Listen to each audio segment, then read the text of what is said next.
Assalamualaikum warahmatullahi wabarakatuh. Apa kabar sahabat beriman? Selamat datang di Magenta Islam.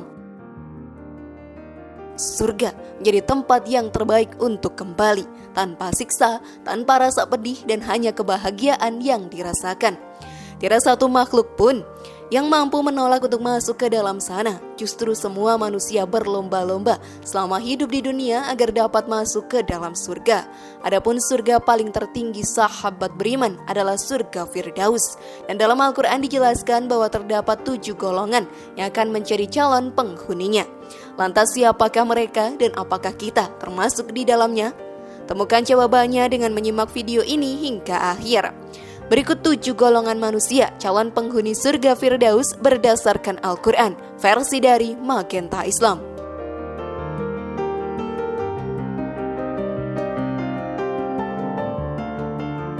Akhirat adalah suatu tempat yang akan dituju manusia setelah meninggal dunia. Apabila timbangan amal baik selama di dunia lebih berat daripada amal buruknya, maka pintu surga akan terbuka untuk menyambutnya. Allah Subhanahu wa Ta'ala menciptakan surga sebagai tempat kembali orang-orang yang beriman. Adapun surga yang diciptakan Allah tersebut bermacam-macam, di mana yang paling tinggi dan paling utama adalah surga Firdaus. Dari Anas bin Malik radhiyallahu anhu, Nabi Muhammad sallallahu alaihi wasallam bersabda, Firdaus adalah surga yang paling tinggi, yang paling bagus dan yang paling afdal atau utama. Hadis riwayat Tirmizi dan disahihkan oleh Al-Albani. Dari 11 ayat dalam Al-Quran sahabat beriman dikatakan akan ada 7 golongan manusia yang berhak mewarisi atau calon penghuni surga Firdaus. Lalu siapakah mereka? Maka mari kita bahas lebih dalam. Namun sebelum lanjut, klik dulu tombol loncengnya ya, supaya kita tetap bertebar syiar melalui channel ini. Mari berbagi pengetahuan dan ilmu yang bermanfaat. Amin ya robbal alamin.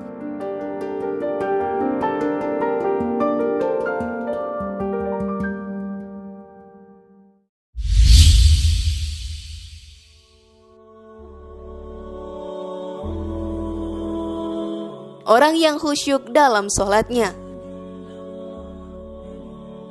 Kehidupan di dunia sesungguhnya merupakan fase untuk mengumpulkan bekal untuk kehidupan selanjutnya. Ujung dari kehidupan selanjutnya yang kekal itu ialah surga atau neraka. Salah satunya adalah orang yang khusyuk dalam sholatnya. Perlu kembali kita ingat bahwa sholat adalah tiang agama. Lalu bisa kita sambung maknanya dengan menikah adalah separuh agama. Jadi apabila pada suami istri ada yang sholatnya belum sempurna, maka tiang agamanya mudah roboh. Dan separuh darinya berupa rumah tangga pun akan ikut roboh. Maka ibadah dengan khusyuk harus ditegakkan sahabat beriman.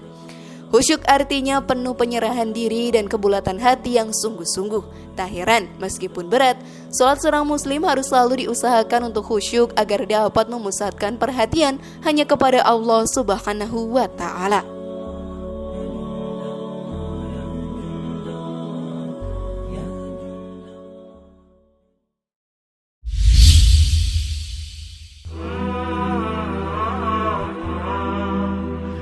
Orang yang menjauhkan diri dari perbuatan tidak berguna. Orang yang termasuk golongan ini akan meninggalkan hal duniawi yang tak penting dan senantiasa memilih perbuatan yang lebih bermanfaat. Di antara tanda baiknya seorang muslim adalah ia meninggalkan hal yang sia-sia dan tidak bermanfaat. Waktunya diisi dengan hal yang bermanfaat untuk dunia dan akhiratnya. Sedangkan tanda orang yang tidak baik Islamnya adalah sebaliknya. Dari Abu Hurairah radhiyallahu anhu dari Nabi sallallahu alaihi wasallam, beliau bersabda, di antara kebaikan Islam, seseorang akan meninggalkan hal yang tidak bermanfaat. Hadis riwayat Tirmizi nomor 2317, Ibnu Majah nomor 3976. Syekh Al-Albani mengatakan bahwa hadis ini sahih. Lalu sudahkah kalian melakukannya sahabat beriman?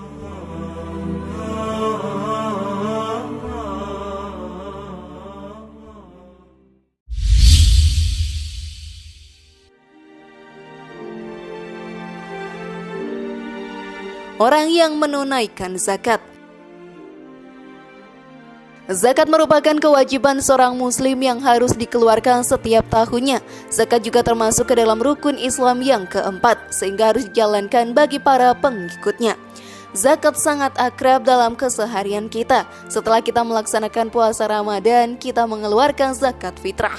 Macam-macam zakat, yaitu zakat fitrah, zakat harta, dan zakat penghasilan atau profesi. Pintu ini akan terbuka bagi orang yang senantiasa menunaikan zakat dan rajin dalam bersedekah. Dalam Al-Quran dituliskan akan kewajiban membayar zakat ini. Dan dirikanlah sholat, tunaikanlah zakat, dan rukuklah beserta orang-orang yang ruku. Quran Surat Al-Baqarah ayat 43.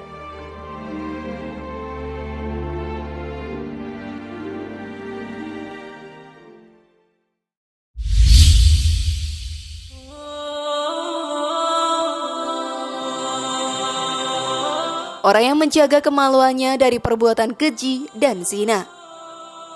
Sahabat beriman, perbuatan keji dan zina sangat dilarang oleh Allah Subhanahu wa Ta'ala.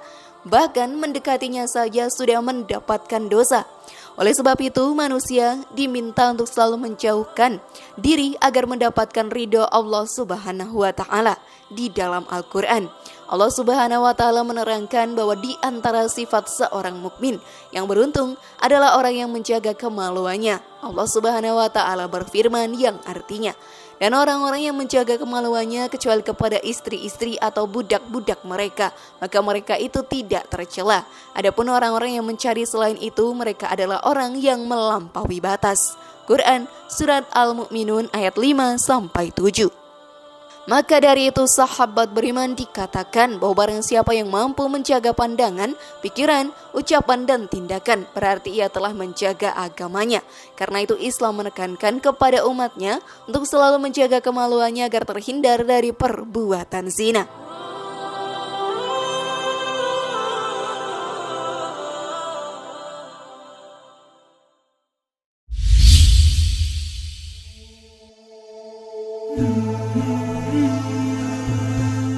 Orang yang menahan pandangannya.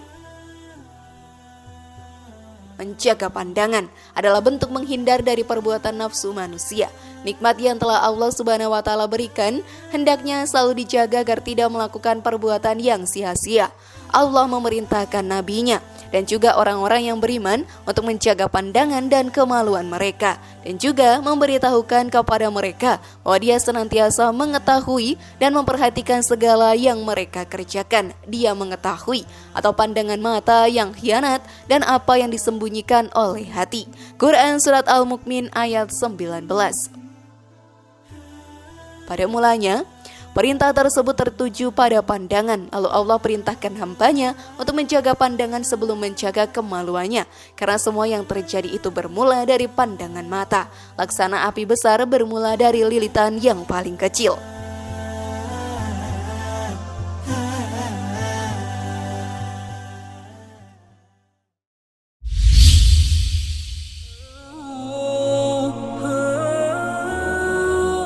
Orang yang menjaga amanah dan menepati janjinya. Amanah adalah sebaik-baiknya kepercayaan yang wajib dijaga oleh seluruh manusia. Sedangkan janji ibarat sebuah hutang yang wajib dilunasi agar tidak menjadi ladang dosa di kemudian hari. Janji memang ringan diucapkan namun berat untuk ditunaikan. Betapa banyak orang yang mudah mengobrol janji kepada anak tapi tak pernah menunaikannya. Betapa banyak orang yang dengan entengnya berjanji untuk bertemu namun tak pernah menepatinya. Dan betapa banyak pula yang berhutang namun menyelisihi janjinya, bahkan meminta uzur pun tidak. Padahal Rasulullah telah banyak memberikan teladan dalam hal ini, termasuk larangan keras mencederai janji dengan orang-orang kafir. Sungguh Al-Quran telah memperhatikan permasalahan ini, janji ini, dan memberikan dorongan serta memerintahkan untuk menepatinya. Allah Subhanahu wa Ta'ala berfirman, dan tepatilah perjanjian dengan Allah apabila kamu berjanji, dan janganlah kamu membatalkan sumpah-sumpah itu sesudah meneguhkannya.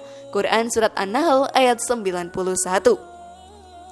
Allah Subhanahu wa Ta'ala juga berfirman, dan penuhilah janji, sesungguhnya janji itu pasti dimintai pertanggungjawaban. Quran Surat Al-Isra ayat 34.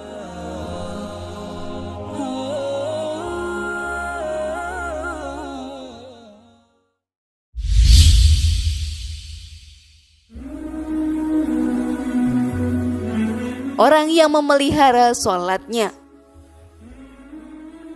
Sholat merupakan ibadah yang paling utama yang wajib dilakukan oleh seluruh umat muslim di dunia.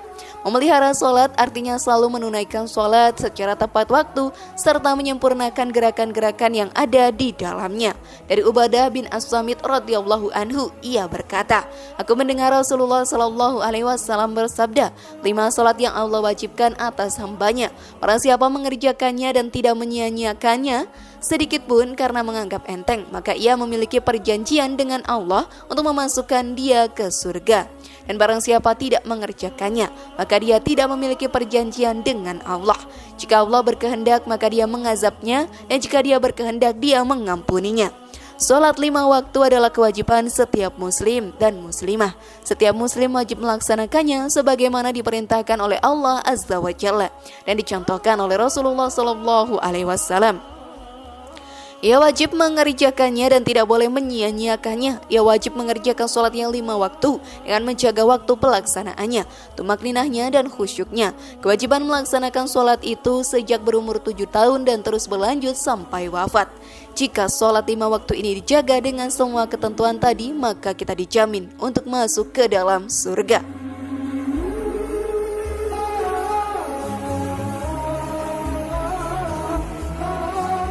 Bagaimana sahabat beriman? Sudah siapkah kalian?